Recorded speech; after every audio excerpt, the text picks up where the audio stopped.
성경과 예수님의 설명 그리고 유대 전통에 따르면 신앙인이 그리스도를 맞아 살아간다는 것은 신부가 신랑과 결혼하는 과정으로 비유되곤 했습니다. 즉 그리스도의 신부로서의 우리 신앙인은 신랑이신 그리스도를 나의 주님으로 맞아들임으로써 그리스도와의 결혼이 성혼되는 것입니다. 또한 유대 전통을 따라 안식일에 대한 의미를 설명할 때에도 마찬가지로 유대인들은 신부로서 신랑을 맞는 것처럼 하나님의 현존을 안식일을 통해 맞는다고 이렇게 얘기하고 있습니다. 저는 오늘 본문을 바로 그와 같은 관점에서 여러분과 함께 살펴보고자 합니다. 본문에 따르면 예수님과 예수님의 어머니 마리아 그리고 제자들이 갈릴리의 한 마을 가나에서 진행되고 있는 한 결혼잔치에 초대받아 이 잔치에 참여하고 있었습니다. 아마도 잔치가 한창 무르익고 있을 즈음 난처한 상황을 맞게 됩니다. 이 잔치집에 포도주가 떨어지고 있었던 것입니다. 오늘날도 그렇지만 결혼잔치를 하고 있는 신랑의 집에서 포도주가 떨어진다는 것은 신랑의 입장에서나 초대받은 손님들의 입장에서도 모두에게 매우 민망한 상황임을 알 수 있습니다. 다른 날은 몰라도 인생에 있어 가장 흥겹고 중요한 날, 가장 흥을 돋우는 포도주가 떨어졌다면 이 상황을 맡고 있는 신랑 가족의 입장이 어떠할지는 오늘 우리가 보아도 쉽게 짐작할 수 있는 그런 매우 난처한 상황입니다. 오늘 우리 짐작으로는 아마도 신랑 가족의 가난한 삶을 짐작할 수 있는 대목으로 볼 수 있습니다. 그런데 이런 난처한 상황을 가장 민감하게 알아차린 사람이 있었습니다.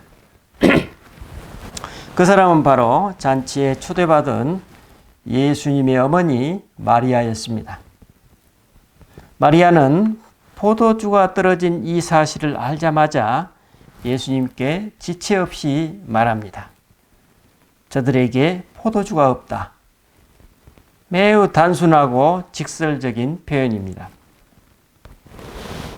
예수님은 마리아의 이 요청을 받고 여자여 나와 무슨 상관이 있나이까? 내 때가 아직 이르지 아니하였나이다 라고 응답하십니다. 그런데 마리아는 예수님의 이 부정적인 응답을 받고서도 그 잔치의 하인들에게 말합니다. 너희에게 무슨 말씀을 하시든지 그대로 하라. 마치 다음 일을 예견이라도 하듯이 마리아는 분명하게 하인들에게 지시합니다. 그런데 놀랍게도 잠시 후 예수님이 하인들을 불러 항아리에 물을 채우라고 하셨고 그들이 물을 아기까지 채우니 이제는 더욱 이해할 수 없는 말씀을 하십니다. 이제는 떠서 연회장에게 갖다 주라. 이에 그들이 항아리에 물을 떠서 잔치를 총괄하는 연회장에게 갖다 주게 됩니다. 그런데 연회장은 물로 된 이 포도주를 맛보고서 깜짝 놀라며 신랑을 부릅니다. 그리고 신랑을 앞에 세우고 하객들 앞에서 신랑을 극진히 칭찬합니다. 사람마다 먼저 좋은 포도주를 내고 취한 후에 질이 낮은 것을 내거늘 그대는 지금까지 좋은 포도주를 두었도다. 우리는 여기서 신랑이 포도주가 떨어졌다는 사실을 알고 있었는지 모르고 있었는지 알 수는 없으나 과연 그 순간 신랑의 반응이 어떠했을지 저는 이 본문을 읽을 때마다 그 부분이 궁금해지곤 했습니다. 어쨌든 오늘 본문 이 가나의 혼인잔치에서 예수님이 물로 포도주를 만드시는 이적을 제자들은 예수님의 첫 번째 표적이었다고 증언하고 있습니다. 그리고 이 표적 이후 제자들이 예수님을 믿기 시작했다고 전합니다. 저는 오늘 본문에서 이 이적을 전하고 있는 성경기자 요한은 왜 이 사건을 예수님의 첫 번째 표적이라고 소개하고 있는지 그 의미를 여러분과 함께 살펴보고자 합니다. 그리고 그 표적을 통해 알 수 있는 신앙인의 삶이란 과연 무엇인지도 함께 생각해 보고자 합니다. 우리는 이 짤막한 일화 속에서 예수님을 제외한 한 사람의 주인공을 발견하게 됩니다. 제가 보기에 그 사람은 바로 예수님의 어머니 마리아입니다. 왜 마리아가 이 잔치의 주인공일까요? 그렇습니다. 마리아는 아무도 모르게 이 잔치를 잔치답게 만들어 주었고 무엇보다도 그녀는 자신이 이 잔치에 참여하고 있는 의미와 역할에 충실함으로써 이 잔치를 가장 흡족하게 즐겼습니다. 그러면 그녀는 어떻게, 왜 이 잔치에서 자신의 역할에 충실했고 그녀는 어떻게 이 잔치를 온전히 즐길 수 있었을까요? 마리아는 먼저 이 잔치에 참여하되 자신이 혼자가 아니라 그리스도와 함께하고 있음을 분명히 했습니다. 본문 3절에 보면 마리아는 어떤 연유로 포도주가 떨어진 것을 본문 3절에 보면 마리아는 어떤 연유로 포도주가 떨어진 것을 알게 됩니다. 그녀가 만약 단순히 초대받은 손님의 입장만을 견지했다면 이 사실을 접한 그녀는 어떻게 반응했을까요? 아마도 그녀는 포도주가 떨어진 사실을 그저 방관만 했을 것입니다. 그리고 방관만 할 수 있는 충분한 변명거리도 있었습니다. 그녀는 단지 이 잔치에서 접대를 받기 위해 참여한 손님이었기 때문입니다. 하지만 마리아는 이 사실을 접하면서 아주 단순하게 예수님께 이 사실을 말합니다. 저들에게 포도주가 없다. 아주 단순하지만 너무나도 절박한 마음이 전해지고 있습니다.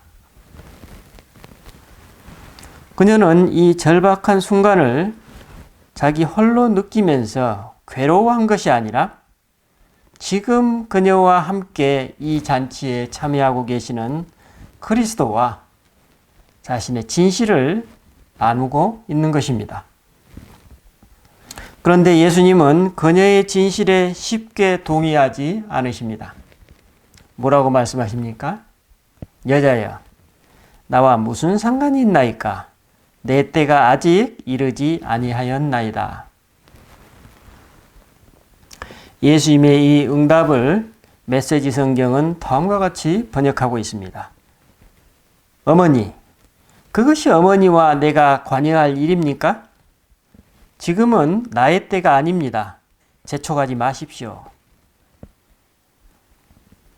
예수님의 지금 그 의향은 지금은 그 때가 아니라는 것입니다. 그러니 성가시게 하지 마시라는 메시지입니다. 그런데 이런 예수님의 반응에 대한 마리아의 태도는 어떻습니까? 본문 5절입니다. 그녀는 예수님의 이 부정적인 의견을 확인했으면서도 이에 아랑곳하지 않고 하인들에게 말합니다. 너희에게 무슨 말씀을 하시든지 그대로 하라. 참으로 분명하면서도 영적인 자유로움이 느껴지는 태도입니다. 그녀는 그 곤혹스러운 상황에 안절부절하지도 않았고 예수님께 화를 내지도 않았으며 또한 자기 스스로 좌절이나 낙담하지도 않았습니다. 그녀는 단지 자신이 경험한 진실에 하나님이 응답하실 것을 신뢰했습니다. 왜냐하면 그녀의 요청은 그녀 자신을 위한 것도 아니었고 또 하객들만을 위한 것도 아니었으며 단지 결혼잔치에 있어야 할 포도주 그리고 잔치는 잔치다워야 한다는 단순한 사실에 기초하고 있었습니다. 그리고 무엇보다도 신랑의 입장에서 이 상황은 가장 기쁘고 좋은 추억으로 남겨야 할 일생의 중대사였기 때문이었습니다. 그러므로 그녀의 이 요청은 하나님께서 가장 기뻐하실 만한 간청이었으며 모든 사람들이 동의할 만한 하나님의 도움이 꼭 필요한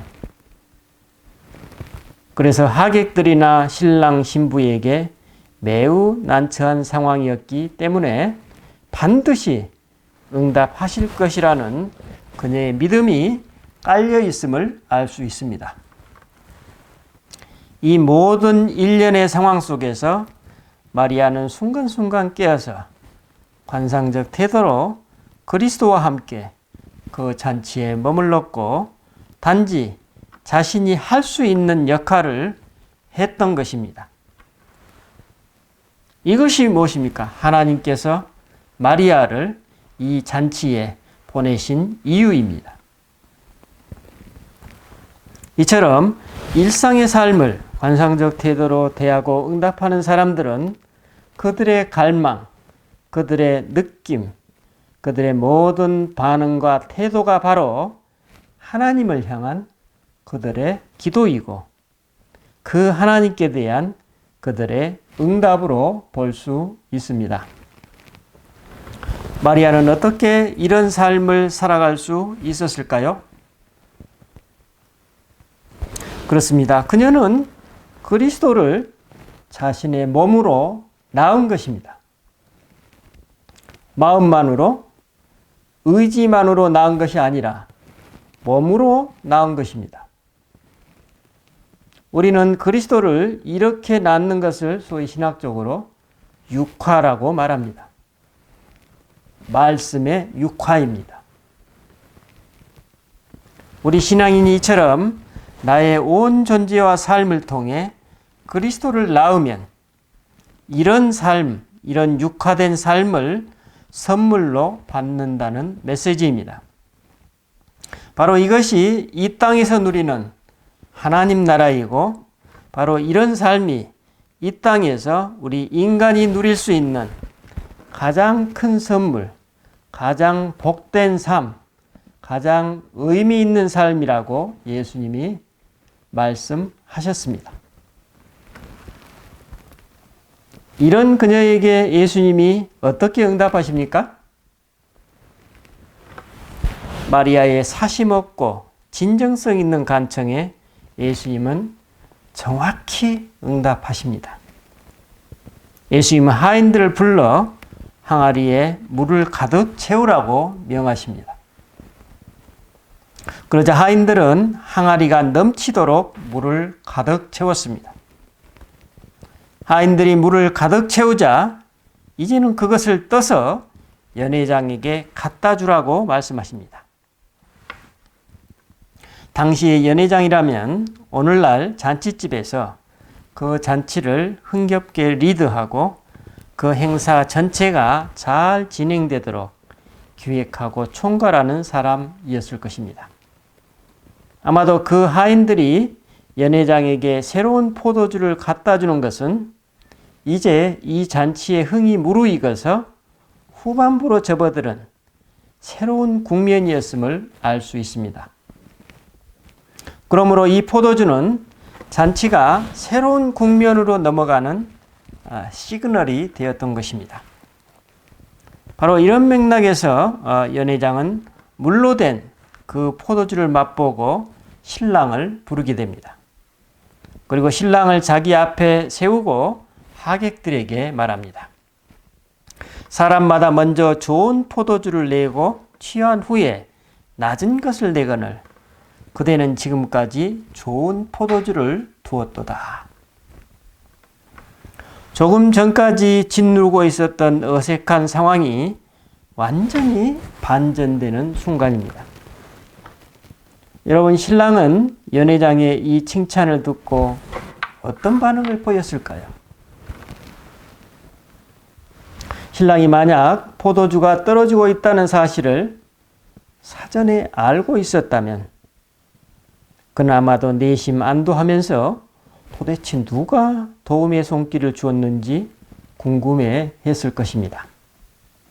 그러나 만약 그가 포도주가 떨어지고 있다는 사실을 모르고 있었다면 그는 의외의 칭찬에 갸우뚱하면서 무대 뒤에서 무슨 일이 일어났는지 아무것도 모른 채 연회장의 칭찬을 얼떨결에 받아들였을 것입니다.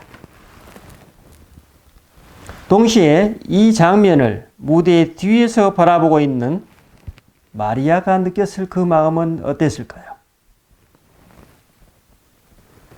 아마도 그녀는 우리의 일상에 구체적으로 함께 하시는 하나님의 그 자비로운 손길에 한없이 감사하면서 하나님이 함께 하시는 그 잔치를 하나님과 함께 그 누구보다도 기쁨과 감사로 즐겼을 것입니다.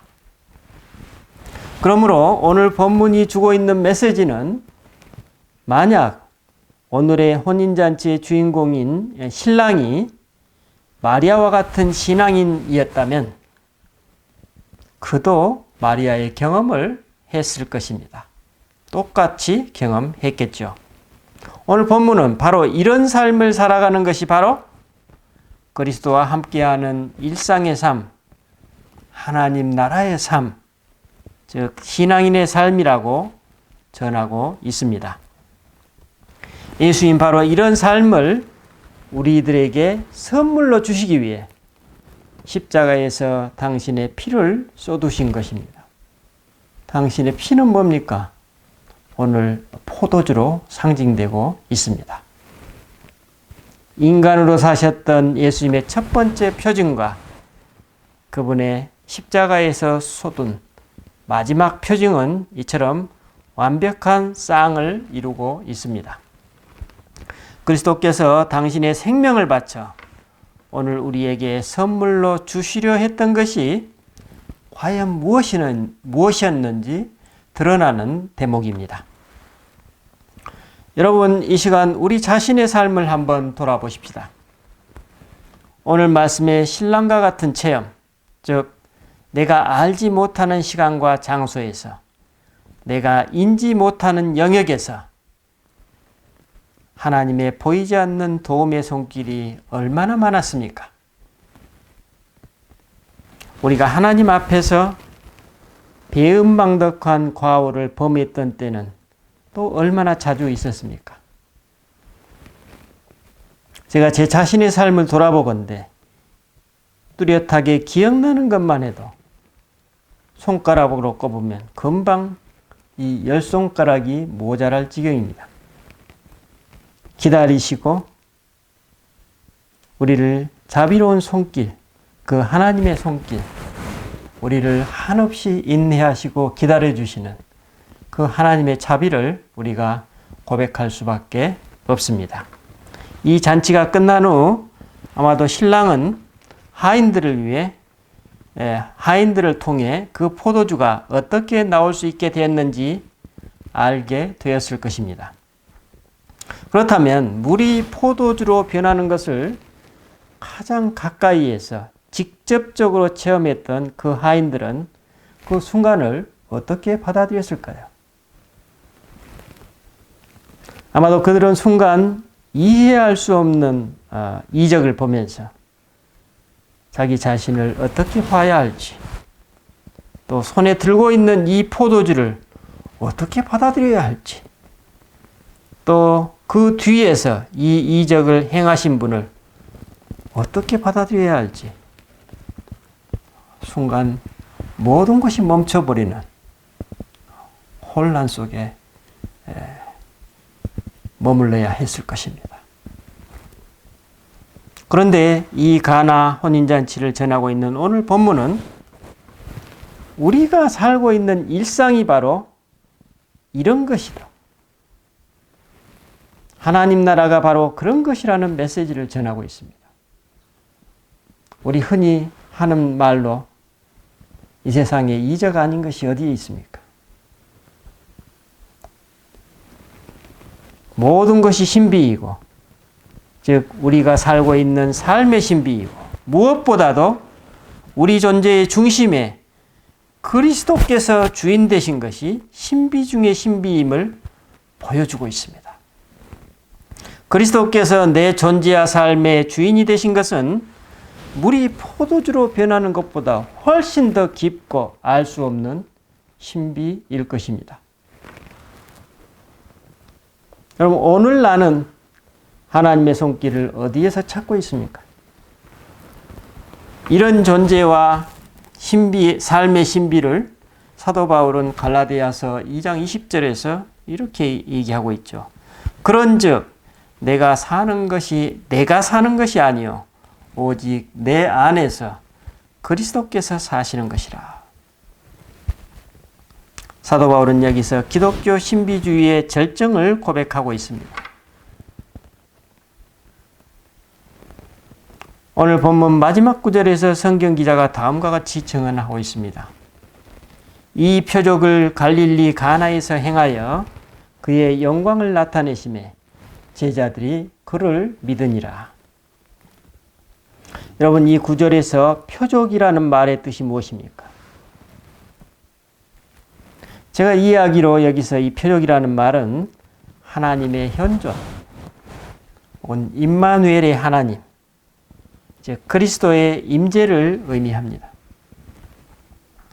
제자들은 왜 이 사건을 그리스도의 표적이라고 고백했을까요? 그렇습니다. 물이 포도주로 변하는 이 이적은 신랑이신 그리스도께서 어떻게 내 안에 거하시고 어떻게 우리 일상에 함께 하시는지에 대한 상징적 사건이라는 것입니다. 그것이 또 뭡니까? 그분의 사랑이라는 것입니다. 근데 그 사랑의 결정적인 증거가 바로 십자가에서 흘리신 그분의 피에 있다는 것을 오늘 말씀을 통해서 우리에게 전달해 주고 있습니다. 그리고 우리가 살아가는 이 일상이야말로 그리스도와 우리 신앙인들의 혼인잔치가 벌어지고 있는 하나님 나라의 실제 리얼리티라는 메시지입니다. 그러므로 본문은 그리스도께서 어떻게 보이지 않게 우리 삶에 함께 하시고 우리를 인도하고 계시는지에 대한 상징적인 사건이 되는 것입니다.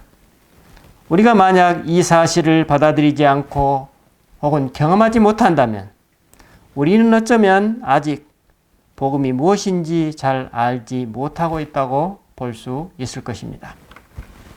여러분, 오늘 나는 순간순간 다가오는 일상을 어떻게 받아들이고 어떻게 응답하고 있습니까? 내 일상의 삶이 혼인잔치가 경험되는 장인가요?